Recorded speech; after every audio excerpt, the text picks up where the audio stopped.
বন্ধুরা, সুখ পরিবার গুলোকে আপনাদের স্বাগত। আজকে আমি লাউ শাক ভাতে দেখাবো। চলুন দেখে নেওয়া যাক।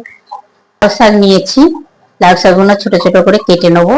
আর এটা ভাতে দিয়ে করব না, ভাতটা নষ্ট হয়ে যাবে। তার ফ্যানটা নিয়েছি, এই ফ্যানটা দিয়ে প্রেসার কুকারে সিদ্ধ করব। পোস্ত বেটে নিয়েছি, আর এই লঙ্কাটা এর মধ্যেই সিদ্ধ করে নেবো, ফ্যানের মধ্যে।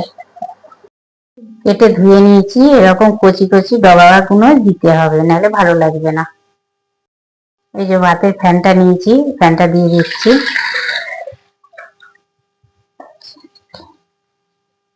চারটে লঙ্কা দিয়ে দিচ্ছি, শাকটাও দিয়ে দিচ্ছি।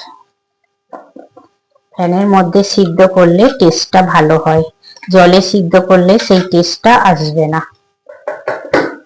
আপনারা ভাতেও দিতে পারেন, কিন্তু ভাতের স্বাদটা নষ্ট হয়ে যায়, কালারটাও ভাতের নষ্ট হয়ে যায়, তাই জন্য আমি ফ্যান দিয়ে করছি। লবণটা দিয়ে দিচ্ছি।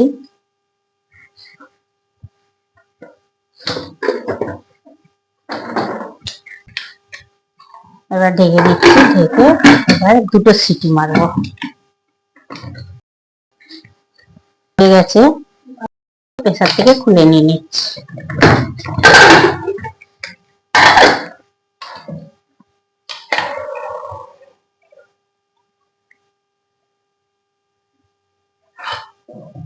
ফ্যানটা ঝরিয়ে তুলে নেব।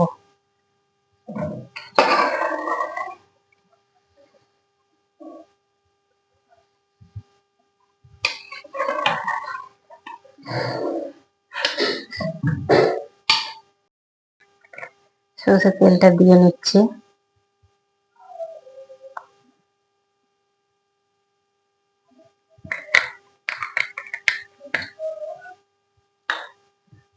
পোস্তটাও দিয়ে নিচ্ছি।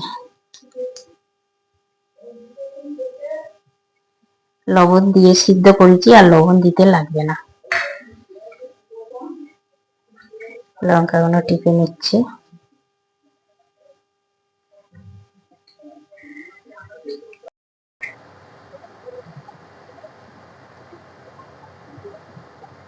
এইভাবে পোস্তর সঙ্গে তেল দিয়ে লঙ্কা দিয়ে মেখে নিতে হবে। নুনটা অবশ্যই এর সময় দিয়ে দেবেন, সিদ্ধর সময়, তাহলে নুনটা ঢুকে যাবে, খুব ভালো হবে, টেস্টটা খুব ভালো লাগবে।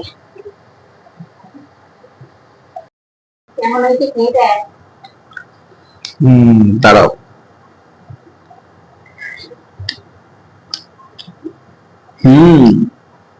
দারুণ হয়েছে, বেশ ব্যাপক হয়েছে।